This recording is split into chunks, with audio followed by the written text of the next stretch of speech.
Imagine a place so dramatic, it looks like a movie set. That's Deir el-Bahari.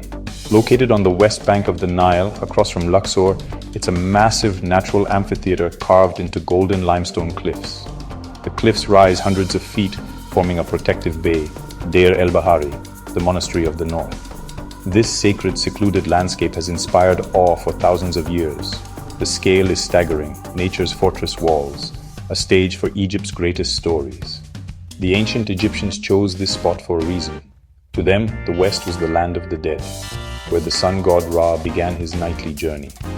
This bay was a gateway between the living and the afterlife. Here, they built monuments meant to last forever. The air is dry, still, and filled with quiet reverence. You can almost sense the echoes of ancient rituals and the presence of pharaohs. Sun and shadow play across the cliffs, a spectacle the ancient architects used to heighten the temple's mystery. This wasn't just a construction site, it was a canvas of stone, light, and belief. Standing here, the modern world fades away. You're transported back in time. The raw desert beauty is the perfect counterpoint to the man-made wonders at its feet. Nature and human ambition meet in spectacular fashion. It's easy to see why pharaohs saw this as a holy place, powerful, eternal, and full of secrets. Deir el-Bahari is more than ruins. It's a living museum, a testament to a civilization that built for eternity. Here, the past feels present, and the stories of ancient Egypt come alive. At the heart of Deir el-Bahari stands the mortuary temple of Hatshepsut, Djeser, the holiest of holies. Unlike typical Egyptian temples, it's a masterpiece of light and harmony, built on 3 terraces that blend seamlessly into the cliffs. Even after 3,500 years, its elegance feels modern. Hatshepsut, one of history's most powerful women, ruled Egypt for over 2 decades. She took the throne, adopted the titles of pharaoh, and even appeared in art with a false beard. Her reign brought peace, prosperity, and artistic achievement. Designed by her steward Seqenenre, the temple is her stone biography. Its walls are covered in reliefs, her divine birth, her trading expedition to Punt, and the blessings her reign brought. The temple was a PR campaign in stone, legitimizing her rule and celebrating her achievements. Walking its colonnades feels like a pilgrimage, each level drawing you deeper into sacred space. The upper terrace was the main sanctuary, where gods and mortals met. More than a burial site, it was a place for her eternal worship. Djeser is the soul of a queen, rendered in limestone, defying the sands of time. Hatshepsut's temple is the star, but Deir el-Bahari is layered with history. Long before her, Pharaoh Mentuhotep II built his own terraced mortuary temple here, setting the stage for what followed. Over centuries, the cliffs became a bustling necropolis for royals and nobles.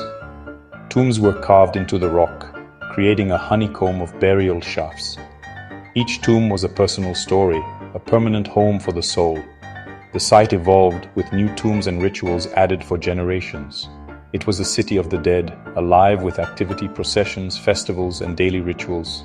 This constant reuse fascinates archaeologists, revealing layers of Egyptian history. The priests who guarded the site knew every hidden chamber. Their intimate knowledge would become crucial centuries later when the pharaohs needed saving. Deir el-Bahari's maze of tombs became the perfect hiding place. The discovery of the royal cache is pure adventure. In 1871, Ahmed Abd el-Rasul, searching for a lost goat, stumbled upon a hidden shaft in the cliffs. Lowered by rope, he found a corridor packed with sarcophagi, simple and ornate, stacked everywhere. The Rasul brothers had uncovered a secret tomb filled with Egypt's legendary rulers.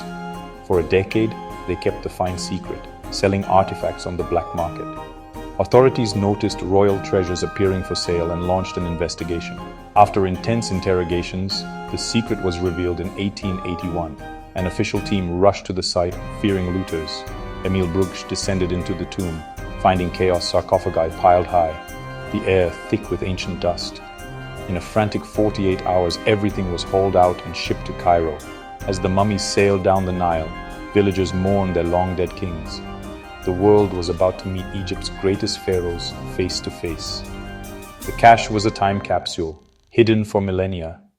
Its discovery would change history forever. The cache, known as DB-320, was a royal reunion. Inside were the mummies of New Kingdom legends: Seqenenre Tao, Ahmose I, Amenhotep I, Thutmose III, Seti I, and Ramesses II.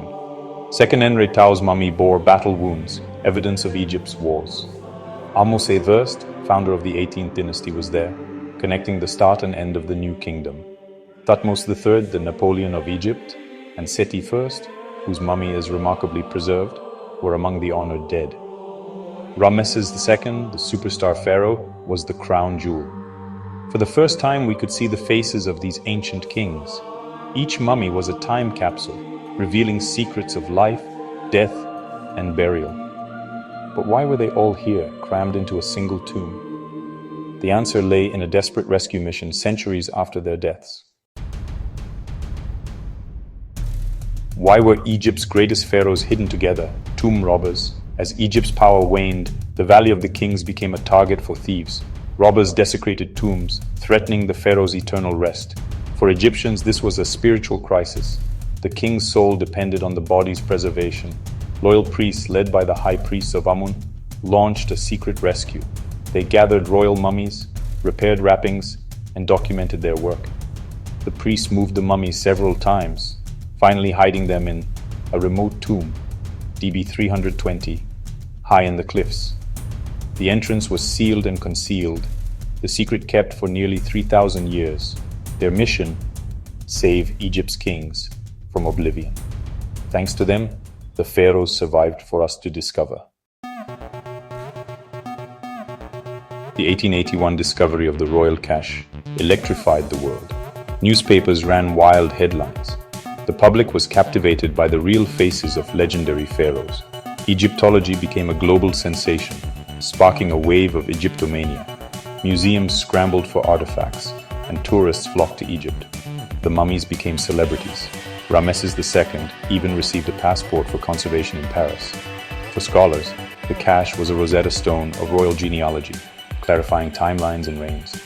Studying the mummies revealed their ages, health, and family ties, a biological archive of Egypt's dynasties. The find also exposed the dark side looting and the black market for antiquities. The rushed clearance of the tomb highlighted the need for better archaeological methods. The discovery was both a triumph and a cautionary tale. It changed how we study and protect ancient heritage. The pharaoh's legacy was reborn for a new age. The world would never see ancient Egypt the same way again. The royal cache didn't just add to history, it rewrote it. Mummies like Seqenenre Tao, with his battle wounds, brought ancient conflicts to life. Paleopathology revealed pharaohs suffered from arthritis, dental problems, and more, making them relatable, mortal. Ramesses II, once a god king, was revealed as a man who aged and suffered. Dockets left by priests told of a collapsing kingdom and desperate efforts to save its heritage. The cache preserved knowledge that would have been lost to tomb robbers. Without it, we'd know Ramesses the Great only from statues, not his face or age. The cache became a library of biological and historical information. It ensured the New Kingdom's story could be told in rich detail. Thanks to this find, the pharaohs' true stories endure. Today, Deir el-Bahari stands as a symbol of memory and preservation. Hatshepsut's temple celebrates ancient ambition and the quest for immortality. The hidden tomb, DB-320, reminds us history is fragile, surviving only through those who protect it. The site is both grand and secretive temples meant to impress, cliffs hiding the greatest treasures. This duality makes Deir el-Bahari compelling, a place of public glory and hidden stories. The royal cache marked a turning point, ushering in scientific archaeology. Mummies from DB-320 are still studied with CT scans, DNA analysis, and chemical tests. We're learning about their families' diets and diseases, secrets Bruges could never imagine. The cache is a gift that keeps giving, deepening our understanding of ancient Egypt. Deir el-Bahari teaches us to protect our shared heritage. The ancient priests were the first guardians. Now that duty is ours. The past survives only if we seek, preserve, and study it. Deir el-Bahari, with its sunlit temples and shadowy secrets, is a testament to the enduring power of human history.